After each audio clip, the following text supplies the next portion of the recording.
Absolutely. Eddie Money on the Q 96.5 FM. It's about 7 minutes after 10 o'clock on an Off the Rails Friday. And it's good to have you in here today. We have a little guest, and as we always do, we always have an educational guest. Generally, during the week, today we're lucky enough to get a gentleman from Northwest State Community College to join us here on our Friday morning 10 o'clock segment. His name is Michael Leonard. He's the Department Chair of the Agricultural Studies at NSCC. Michael, welcome in. Good morning, and glad to be here. It's good to have you here. You've got a situation here where it was kind of foggy out there today. Yes. The good news, I think, with that whole situation is all you had to do is basically make a right-hand turn, and then you ended up here. Right, yeah. Straight down the road and right-hand turn, and here I am. So. Yeah, it worked out really well that way, I think. Excellent, yeah. That's the neat thing. We're almost like next-door neighbors, if you think of it that way. You know what I mean? Right. You know? Yeah, new to the area, so still learning, where all these towns are and, the routes to and from, and get to know it and love it. Well, it's good to have you here. It's good to have you in the area. Our buddy Jimmy Bellamy, he's my buddy. How's that? I never can tell when somebody's sitting on the other side Right. of the table there from me, from Northwest, because of the orneriness in the character himself. See, this is part of the shtick that we do. Part of it is I have to jab the guy that sent you here. Okay, 'cause we're good. Right. Yeah. So far, none of that in our relationship. But, well, you'll get to know him over the years. Wonderful guy, great fella. I couldn't do this stuff without him, and that's why you're sitting here, though, on the hot seat today. Yeah. Tell us a little bit about Michael Leonard. Where are you from originally? Well, a lot of people ask that question and are surprised. I'm actually from Seattle, Washington. Okay. I'm a city boy. I guess from birth. My parents both military, so. My youth was spent traveling the country, different places and all, but definitely city at heart. But love agriculture, and that's why I got into it. Wow. So you started in Seattle, and where did hit a couple of the highlights? What are a couple of places you landed at? So lots of kids didn't know what I wanted to do. Actually went into the Army straight out of high school. I did that for about 10 years into the mid 90s. Okay. So that took me, lots of places overseas, different kind of deployments, et cetera. Got out in mid 90s. Wanted to be a veterinarian, so went to the University of Missouri. That's actually where I kind of ended up. Okay. Did my undergrad there, and did that for many years, and then also was an agricultural research specialist. In the state of Missouri, so that's a good background there. Had my own cow-calf operation, doing the whole thing, losing money like most, like everybody else, just like everybody else does. Okay. And then 9/11 happened. Actually, I went back into the military and did another 11 years. I'll be darned. This time in the Air Force, and actually retired. Oh, I guess it's been about 5 years now. 2013, February 2013, retired and started my journey back into ag. Goodness gracious! I mean, how do those two things actually mesh together? I mean, they're almost on the opposite end of the spectrum. They absolutely are, and that's one of those questions I get often. My actual Air Force career, departing from animal sciences, pre 9/11, I ended up into space operations, very technical field. I think it's because I had a lot of math, calc, and and science in my background, whatever. Sure. So they decided that's where I was going to go. But was fortunate enough to get into some remote sensing kind of things, and that's actually, emerging into the world of agriculture now. Remote sensing technologies, drones, satellites, imagery, all those kind of things. So that's the good connection. And then continuing with some of the actual research work I was doing in agriculture, I got my first master's in applied meteorology, specifically agricultural meteorology. And then later on, I would actually get a master's of education in agriculture, extension education. So all those things started just to kind of come back together. It all started to make sense. So those experiences, I think, led me to where I am now. I had to do those to get here. That is amazing.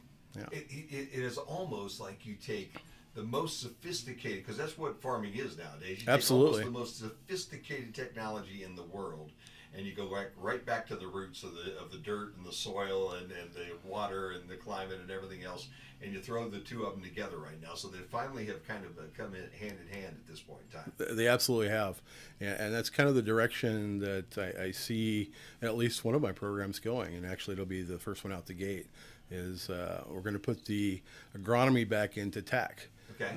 So there's lots of technology, both with proximal sensing or remote sensing, new technologies for dealing with environmental issues that we have.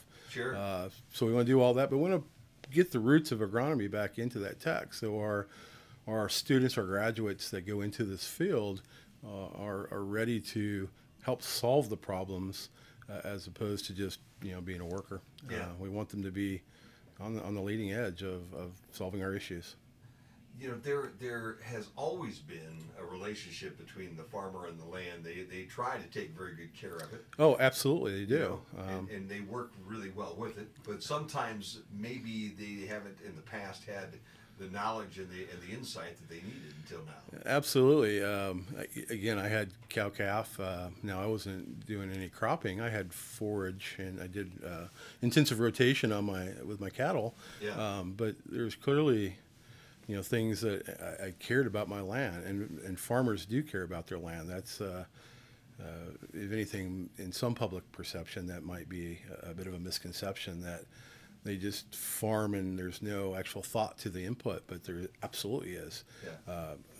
I don't want to drink bad water, and I want my lands to be productive Yes. and safe and sustainable, continuing into the future for either my kids or whomever. So. Yeah.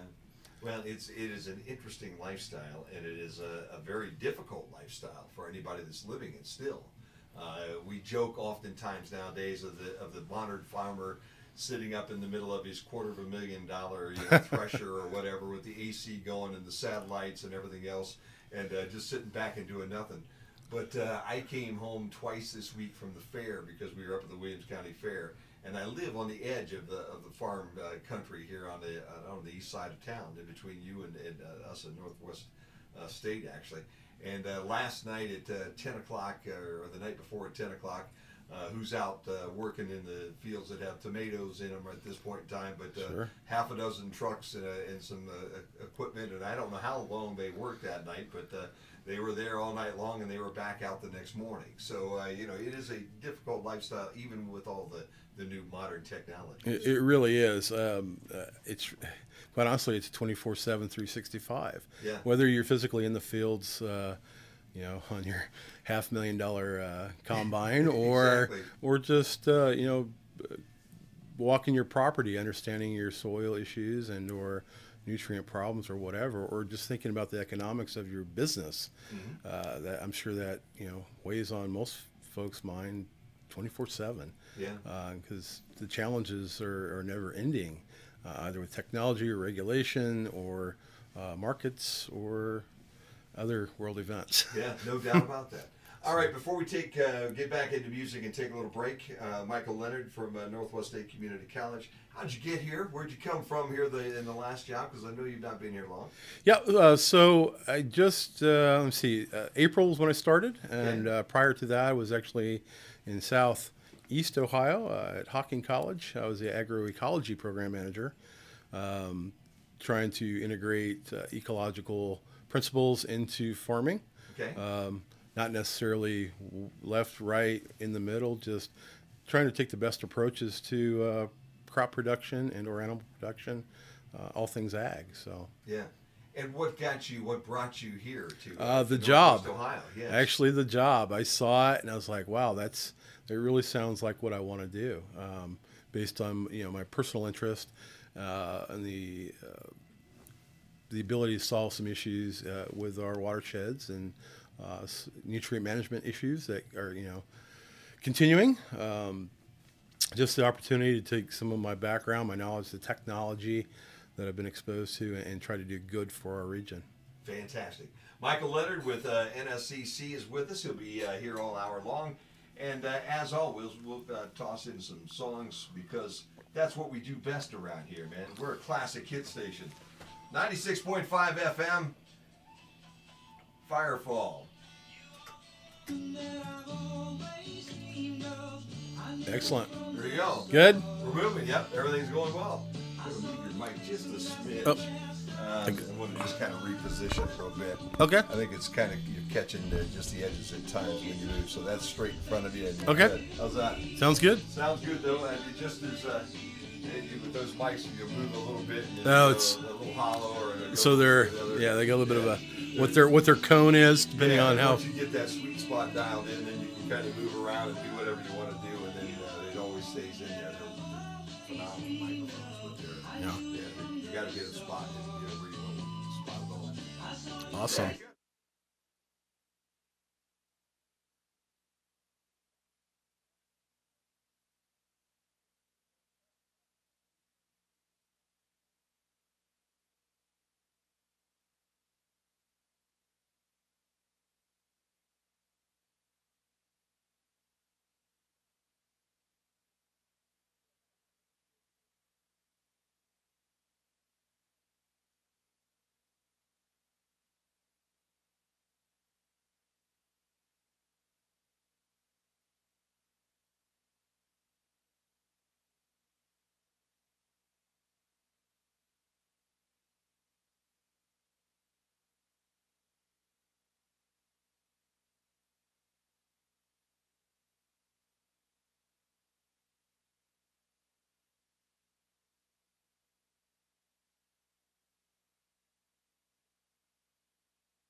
Basically pre-9/11 kind of stuff.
And we're back here this morning, and we're talking to Michael Leonard, who is the Department Chair of the Agricultural Studies at NSCC. And Michael just in here in April to take over the chairship of this department. And Mike, let's get into a little history of this, because we would think we're sitting in Northwest Ohio, which is one of the top agricultural spots in the world, actually, if you look at the whole thing, all right, that NSCC would have a really good ag department from day one. But there is a history, and it's a unique one, so share it, will you please? Sure. NSCC absolutely had an agricultural program essentially from its inception. Yeah, and that went all the way up, actually ending in 1990, early 90. Okay. And it was the result of the 80s, the farm crisis, interest in ag, or, the ability to make a living in agriculture declined over that decade. So 1990 came, there just wasn't student support, so no one was enrolling. Sure. And it's not that the community didn't want a program, just nobody wanted to be in the program. So, and schools have to make decisions based on, the viability of programs, enough students, et cetera, right? You can't afford to have a program with one or two students. Just sure, no.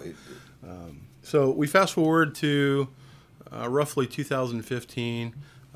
There's still all these folks in the community that were advocating for the program to come back. Okay.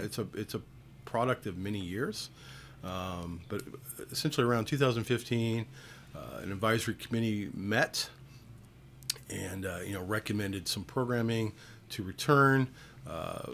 A program was developed, crop and soil management, and it was a partnership with Ohio State's Agricultural Technical Institute in Worcester, Ohio. Okay. So that relationship has been going on since about 2015 or so.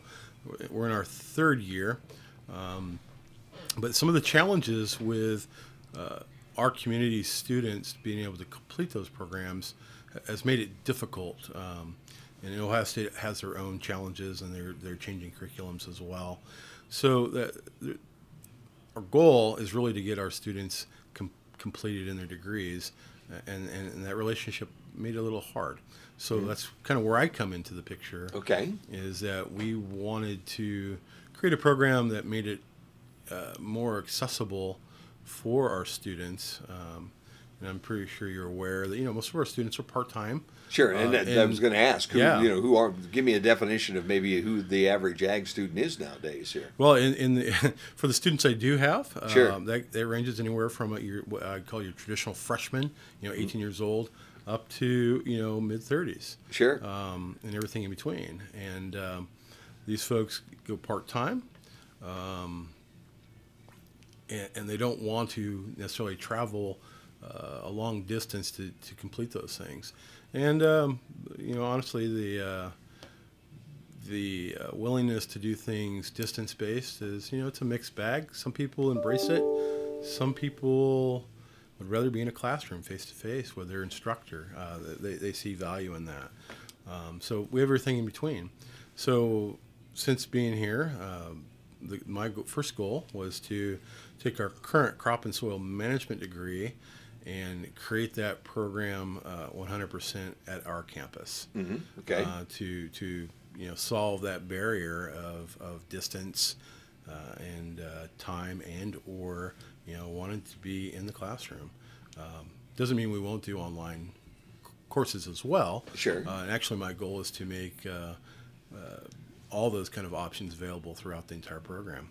There is a little change in our direction of our first degree, offering 100% here at the college, and we've actually changed that to an Associate of Applied Science. Okay. The previous was a technical studies degree, and it will be in agronomy specifically.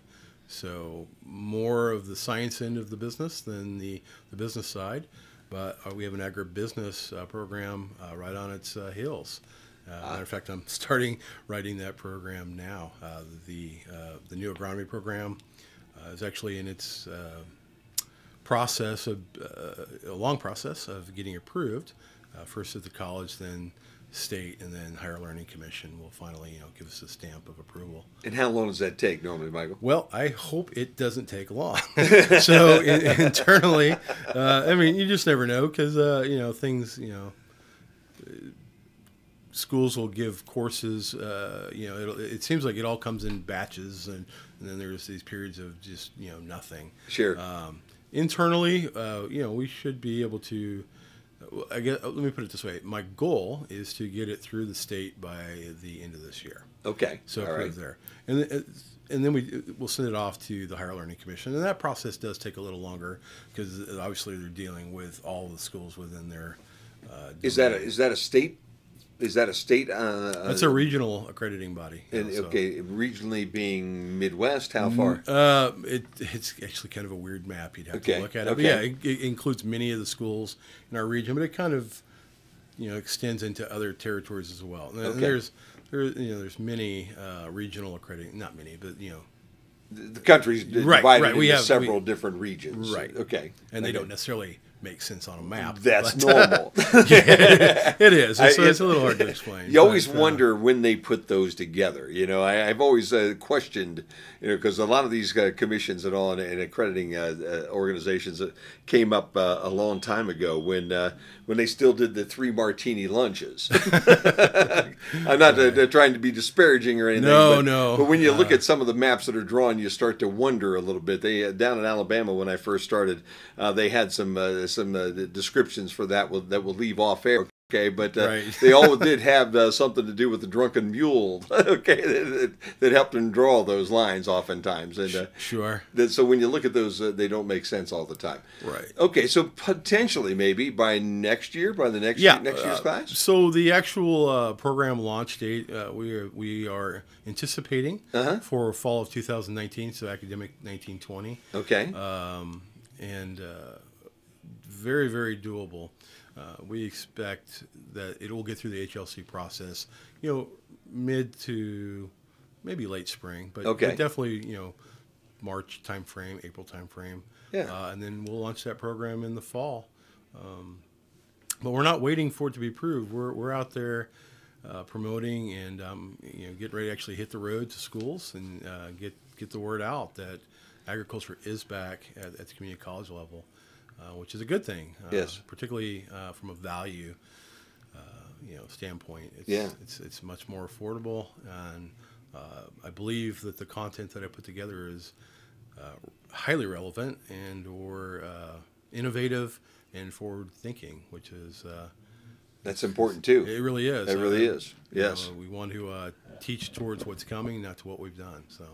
Well, yeah, I think it doesn't make any sense with the new technology that these farmers have at their fingertips. That they have to find a way to utilize those to the best of their ability. Absolutely. And we've had several folks who are part of the farm community with us at times, and I've also been part of conversations with farmers who say, you can blame me for all these algae blooms and everything else, but in all reality, I pay for all the chemicals and all that go onto that ground. I'd like to have as few of those, running down that drain pipe as you would. So, because it's money, and we can all understand that. And that's another one of those misconceptions is that the farmers just, arbitrarily putting nutrient or chemical or, sure, like stuff on their property just because. All right. They want it to be it's the bottom line. We don't want to. I don't want to pay for a product that it's not needed. Exactly. It's so they're business people, and that I think probably fits into your next stage there with your business phase of this whole process. Then I guess, huh? Yeah. So with the agronomy program. It's clearly about developing folks that can go into technical positions, soil technician. Okay. Perhaps they have aspirations of being a certified crop advisor. Okay. So this will provide a great foundation. Everything's based on our professional organizations that represent us. Okay. So it's the current technology is the direction that our societies are going, our professional societies. So very much aligned to that, and definitely out front, which is really exciting to me. The agribusiness degree that we're going to put together is going to take care of the other stuff. So those folks that want to work in, ag lending or tractor sales or any of those kind of industries, or even just managing large-scale farms. We have some, large farms in this area. We're not talking about your grandpa's day when they had 50 acres in the back and they took care of that. Yeah, no, you're right. No, not at all. So, and regardless of the size of your farm, I mean, some of the principles, they're all applicable. Yeah. So we want to make sure that, our students, regardless of what their career path is, are educated to what's coming and make the most of their time. Fantastic. Michael Leonard is my guest. He's the department chair for the agricultural studies at NSCC, and we're going to keep him around for another segment. Right now, it's time for us to step away for some, bill paying. Mike, we do that a lot around here, and then we also have to have some a little update from the Ohio News Network. Got to pay the bills. Charged in the deaths of 2 additional women. 42-year-old death row inmate Sean Great was convicted in June of killing 2 women in 2016, whose bodies were found in a vacant home in Ashland. Great is also charged now in the deaths of Candace Cunningham in 2016 and Rebecca Lacey, whose body was found in Ashland County woods. We had new software on this stupid thing, and it's driving me crazy. We fight. Everybody's got new software. Yeah, it's an amazing process. It is an amazing process. We have, this is all, it used to be, it used to be all satellite driven, okay? Okay. And now it's all internet based, okay? So operating off the cloud somewhere, huh? Yeah. So it's a much better situation, I guess, in a lot of ways. But whenever you have to, whenever you change software and they update and everything, there are things that you really like about the new software, and there are things that you really think, what in the world were they thinking when they did this? Right. And I used to have total control over music that was played or anything that was done outside of what I tried to do live. And nowadays, I don't have control over some of those things. Every now and then we'll be in the middle of talking and a song will just kick in because right. It has a function that is supposed to be turned off during my 4 hours. But if it doesn't hear anything for a matter of like up to 5 minutes, it says, hold it, something's wrong. Right, it doesn't want dead air. Right? Yeah, So, okay, so because it's automated from the time that I leave until the time I get back the next day, okay? So you can be off the air for 5 minutes at a max with any of this thing, that's their final safeguard, okay? There are other things that are alarms that go off to different people that have they get an alarm on the phone that lets them know that something stopped, or right. And they can get in, basically log in and start something, remotely, as you're more than aware of those kind of things, okay? Yeah. But this thing every now and then just decides, I've heard enough of you. Here we go. Or it won't let you do something that you want to do, which is kind of what I'm trying to do right now. Because it's just deciding that it's the boss, and I don't get to do that right at this moment. Let's see if I get enough time. It's going to do what it wants, huh? It does. Every now and then. And then the other side, the old one used to have a great big, and I'm getting to be an old guy and I'm blind, but it used to have a big old countdown clock right here. Oh, yeah? So that you knew as you're talking over a record or something, you knew a record over a song. Okay. You knew how much time you had before the actual vocal kicks in, okay? It had an outro the same way that was that way. It had all my commercials, and it would count down all your commercials so you could see it. Nowadays, that's it. Okay? That little tiny bar right there with the little tiny light blue letters on it, yeah, that's what you get nowadays. They think that that's just but they're automated. I mean, why waste the space on the screen for the, when... You think they would create a way to, when you're live, blow up the tools that you need, like a pop-up or something. It's just, this is not like 1982 anymore, man. We can figure this whole thing out, it shouldn't be that hard to do. But we ended up with that. And look at that. I'm just a little smarter than you are, man. We just time coded out. We just timed ourselves up to a spot. It started a song on me, and it wasn't allowing me to stop it. Okay, during that whole time. So I had. We normally go a network, and then we go into the local stuff in the news. We flip-flopped that today, and I added a commercial into the whole mix so that I could get to the other side of where that song was going to end, so that I could get to here and run their network commercials, because they like for their commercials to run too. It's weird because they give you all the software for free, but you have to run their commercials. Okay, every break has a minute's worth of network commercials to it. And if you're not running them, then they're like, well, hold it a minute. This is part of your contract, and this is how it's got to be. Yeah, it all comes about the contracts. And but then you don't give me the ability to do what I need to do. You lock my tail out of here so that I can, it is what it is. Yeah. It's part of the game. Beats working for a living. Beats working for a living. Yeah. That's the key.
Kansas here at the Q 96.5 FM, and we have Michael Leonard with us here for another 10 minutes or so. He's from Northwest State Community College, the chair of the agricultural studies at that fine operation over there in Archbold, Ohio. And Michael, let's talk a little bit about the curriculum nowadays. People who are coming in, the types of things that they're studying. What are we looking at now? What are we learning nowadays that might have been different when your father or your grandfather might have taken an ag class at Ohio State? Wow, that's a great question. So, as I approach this curriculum, if we go back in time, we had generally, an associates of science or associates of art. And then we've added on associate applied science, technical studies, all these different things that really kind of focus students into careers as opposed to a traditional liberal arts kind of background that you would transfer into a four-year institution, et cetera. So my programming is all the applied. Mm-hmm. And so with that, and it's challenging because, a typical program is 60 credit hours. For an associate's degree of many kinds. But to get the amount of content into 60 hours and meet the state's requirements for the general education courses that are required, et cetera, it makes it really challenging. So you have to be creative, as I have been. So as I went through with my agronomy program, I chose those courses where I clearly couldn't get the content in anything else. Precision agriculture is one of the courses we'll be offering. So that's not covered in any other content within the college. So that's a good example of a course that I needed to have because I'm not going to get any other way. Mm-hmm. But when we talk about things like plant sciences, I utilized our biology coursework. So, so I made that part of the sequence. So the kids are still getting, students are still getting liberal arts kind of backgrounds in their gen ed and or other basic coursework, but I'm maximizing their dollar by putting courses in the program that are relevant to the degree they're getting. Sure. So it makes more sense. Yes. And then still be transferable, maybe not 100%, but close. That's kind of the goal. Applied studies degrees typically aren't meant to transfer 100% or, as a associates of arts or science would. But I've really tried to maximize all those things to give the student the most opportunity, whether they want to continue with a four-year program or go straight into their work program. So that's kind of the difference, I guess, in how and why we do education as compared to what my dad would have done. Sure. It's kind of a straight through thing. And of course, the community college is relatively new in the grand scheme of education anyway. But yeah. Interesting. Well, you always understand that the goal at Northwest State is to get some folks some really good training and then allow them to go wherever that next step might be, because several of them have different paths entirely that they're going to take once they leave over in Archbold. Absolutely. Just even my own background, I'm from a city. Sure. How did I end up in agriculture? It's one of those long stories. But I think there are students in this area that are me.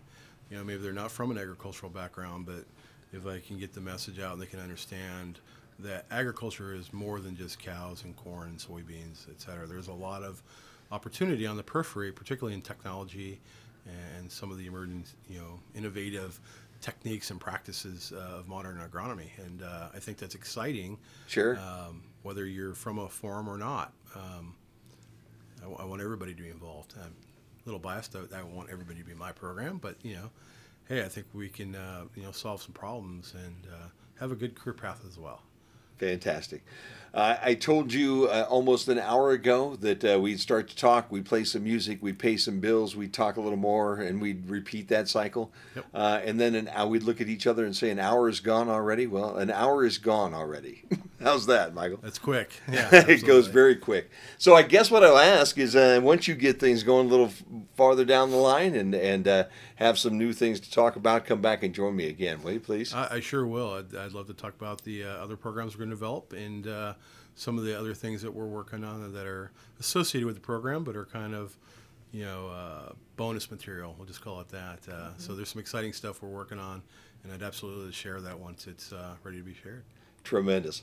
Michael Leonard, the Department Chair of Agricultural Studies at NSCC, has been our guest, and we appreciate your time today, and we look forward to chatting in the future. How's that? Sounds great. Thank you, sir, and we'll talk to you later. It is the Q 96.5 FM. It is an Off the Rails Friday, so start to get me some information as to some of the songs that you want to hear today, and we will play them for you today. How's that? Because that's what we do on an Off the Rails Friday. Classic hits all the way until 1 o'clock today on the Q 96.5. Good station. So here's a question for you. Yes, sir. How do you compete with Sirius? It is a real pain. They've become a real nightmare for us. Okay. Right. Now the neat thing with what's happened to us is we have TuneIn now. Okay. So TuneIn is a streaming service. Okay. Let's go back to the basics. Sirius is really still just a big old jukebox unless you're into like the talking heads. If you're into CNN or CNBC or ESPN or any of those types of things. And really with those you can't compete because that's what they do, okay? But if you get into just like a music format, generally they're just straight music with no personality whatsoever. And whether you pay for the premium or not, you get commercials or you don't get commercials, okay? My whole thought has always been, and I think it proves out relatively well, people still like to interact with people. They still do like to hear a voice every now and then. Especially if that voice has the ability to give them something that the plain old music doesn't. Okay, so I'm sure our audience, and we're in such a small market that nobody really surveys for real. I mean, we're in the middle of a book right now where they'll come into us probably in September and they'll tell us, what percentage of the audience we have around here, and this, give us all their numbers, and they'll base it on probably 17 surveys. Okay, all right. Wow. It's a number like that. I may exaggerate a little low for that, but it's something that ridiculous, okay? Because that's what they have. So I think our strength has been to keep this thing local, go back to the good old days, okay? Bring local people on. In the case of a person, not unlike you, who has been in the area maybe forever, they've got 1 million people around here that their uncle and their brother and their dad and their mom and their friends and everything else. We're well listened to in the medical group right now. We do a medical program on Wednesday, okay? And so a lot of the, it's good music for a background for an office or a clinic like that or something, okay? Yeah. And then all of a sudden you bring somebody on and you chat for, like we do. I try to not keep it offensive. An hour gets too long for people to just tune into that, I think, for what we're trying to do. Sure. But if you give them 10 minutes and you give them 10 minutes of music and a couple commercials and another 10 minutes and, keep it kind of lively that way, they like that. They like having a little local personality. They like that fact that that's their Uncle Bob on the radio with them, that dude right now. They like the fact that in a lot of the conversations we do are funny and we have a lot of fun and we go back and forth with one another at times. That's our only redeeming grace with those guys, for my money. And then they added this next level. You can now stream this thing on your phone on TuneIn. Okay. You can link it to the Bluetooth on your car, and you can do in essence exactly what Sirius does. And I have friends of mine who listen to us on a regular basis from Atlanta, from Cincinnati, from Upper Michigan, from Cleveland, from all over the place. That are. That's great. And then you get guests in here. We give you a feel. We do a racing program every Monday, okay? Because this area has a lot of dirt track racing through Indiana, Michigan, and Ohio, okay? So there's a good group that way that are in the whole thing. We have a web page or a Facebook page called On the Throttle, and there's almost 2,000 people that are members of that page. And at any one day, we're getting text messages on Monday afternoons from Australia, California, you know, all over the place. So if we have any hope, it's to try to combat these things with what we're trying to do. Yeah, but they're a pain in the ass. Yeah, I mean, technology's great. But some things, I guess. Hi, Andy. There, excuse me. Yeah, no Just problem, wanted to man. give you this before I forgot. Cool, man. Some guy calling about town hall for upcoming election. Oh, okay, cool. He had like an idea, and I don't know. He said, "Just give you the number." I will give him a call. Thanks, Andy. Sounds like it's just a citizen, not like anybody with like a party or anything. Okay, well that's even better. I was saying that the technology is great. Yeah. Some technology really has screwed some stuff up. Yeah, And entirely. Sirius is. Yeah, I am guilty of listening to it. yeah, But it's kind of taken some things away. Yeah. Just like Google or Amazon's might. sure. Yeah. But I'm guilty of it as well. Oh yeah, you use But it you all know, the time. you're right. My use of that service Yeah. has destroyed the bookstore. Or, you know, as a kid or teenager, you know, my favorite place to go was a record store. Sure. Oh yeah. Find one of those You nowadays. know, I'm from yeah. Seattle. Tower Records was my thing. Yeah. Heck You yeah. know, beautiful store, right? It is what would seem like miles of vinyl. Yeah. And, you know, crazy music being played all the time from you know, the college kids that were running it. Yep. And it doesn't exist anymore. And that's kind of sad. But my kid doesn't even know that. Yeah. Oh, No, I drag him to used record shop kind of places. 'Cause Yeah. particularly when we were in the DC area, there's some great ones there. Oh, I'm but- sure there were. Yeah. But yeah, it's just. It's a shame. It's something that that is lacking. There's no doubt that these are the things that are lacking that make a life a little, from my personal opinion, a little bit better. Okay. richer. Yeah, it does. But at the same time, you know, the whole culture is changing, and I don't think it's we're crazy. going back. Yeah, my wife has the same, I guess, thoughts about. She's an English teacher, Sure. so a bookstore is kind of like her, Yeah. you know, like my record store was. I mean, Yeah. she likes books and she wants to hold a book. Yeah. And Thank goodness there's still. It seems like my grandkids. I got 2 grandkids here in this town. I've got 3 of them down around the Dayton area, and I'm very fortunate because my kids, when they were young, their mother read to them, and they, you know, they absorbed that, and they're good readers, and they still like to read, even though they're very busy. They still have. They still like to pick up a book and read. That's good. And everything. And there still obviously are enough to keep some of these bookstores or / coffee stores. Okay. All right. I don't even want to talk about coffee. Yeah, I don't even want to talk about coffee. Yeah, exactly. I hate Starbucks. Yeah. I think it's swell, but. But you got this around here. You do have generally you have to throw some coffee and some cookies and Sure. other things in the middle. No, of that makes it kind of nice. Get a cup of coffee, go read a book. It does, and sit around and do it, and hopefully it's successful still enough to perpetuate. I hope so. Yeah. It's weird with what we're doing because first of all, if you're taking this thing and you're traveling and all, if you're just staying in Northwest Ohio, you're in great shape.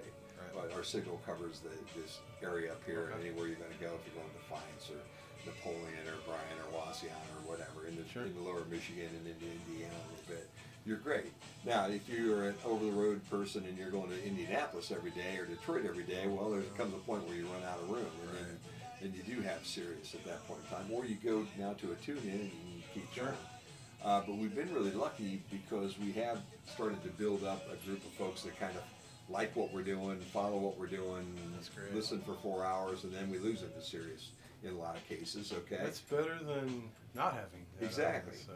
and I think there's still a place as long as you can. Clear Channel ruined the damn radio business. Okay, I mean there's just there's no other way to put it. Okay. They bought all the radio stations at an exorbitant amount of money, okay, for values that were not even close to being realistic, okay, thinking that they're going to buy them all up, they're going to automate them all, okay, they're going to put a set of disc jockeys in Nevada, okay, and they can sit in their basement, okay, and one guy can be in Nevada and one guy can be in Colorado and another guy can be on the East Coast even, okay, and we'll link them all together and they're going to do our morning show for 42 radio stations around the United States. That seems, yeah, it's and they ran everybody off there. about as impersonal as you get. It is. It becomes, And once you've lost that, then when Sirius came in, all they're competing with at that point in time in most markets is this automated Bull Crap Radio. Okay, so we hope that by doing what we're doing, you know, you keep people in. I can't keep you forever. Okay, I mean, you're gonna go and you're gonna turn your Sirius on maybe, and then you know you'll tune in 1 day a week or 2 days a week or whatever. But we've gotten pretty decent response from advertisers and from people. And I mean, I open up a microphone and I give away tickets to the zoo, and there's people on the other end wanting tickets to the zoo. And you know, I've got 3 messages on my phone of people wanting to hear something today, and that have come in the last hour. And I got a guy wanting to talk to me about the political thing, and I got another one that already got just as you were walking in from the Newland Quest Club. And when you get them in, they all go, hey, I'm going to be on the radio on Tuesday at 10. And the next thing you know, there's 25 radios that turn over this way, you know. And if we keep 3 or 4 of them from going someplace else again, then we get a little better next year. That's good. I think it's all good. Yeah, it's all work. You know how that is. I do. That's good, though. Michael, thank you. Good to meet you. Yeah, great to meet you. Here, let me give you a card here before you get out of here, too. I forgot about that. I will give you one of mine. Let's swap cards here real quick. Absolutely. So,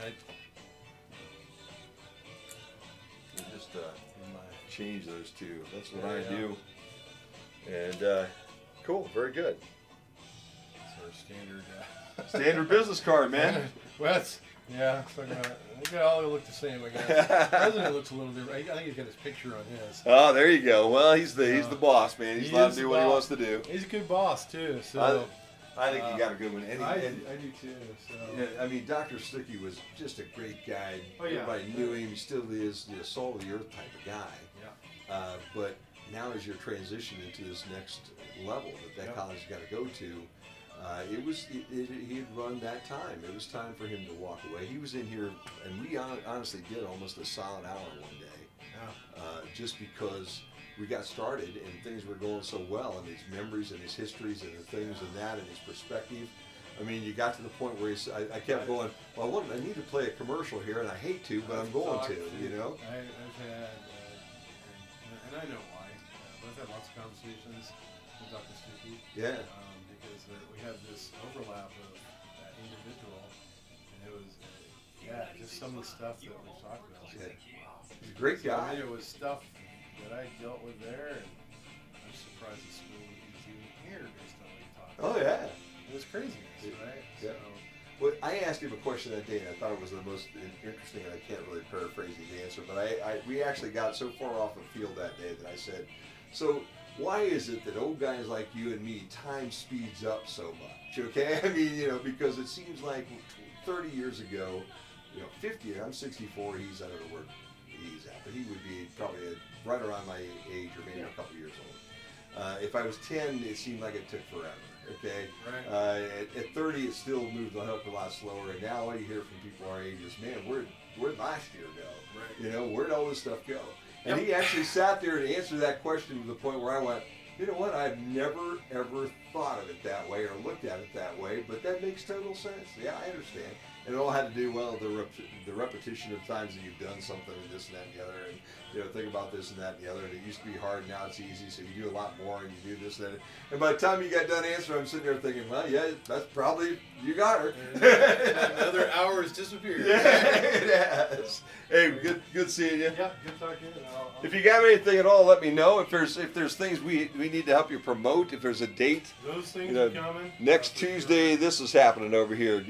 Send me a text and we'll talk about it, okay? Yeah, absolutely. Yeah, we got some things in the works in terms of grants. Okay. That we're working on that are gonna, I hope, be unique enough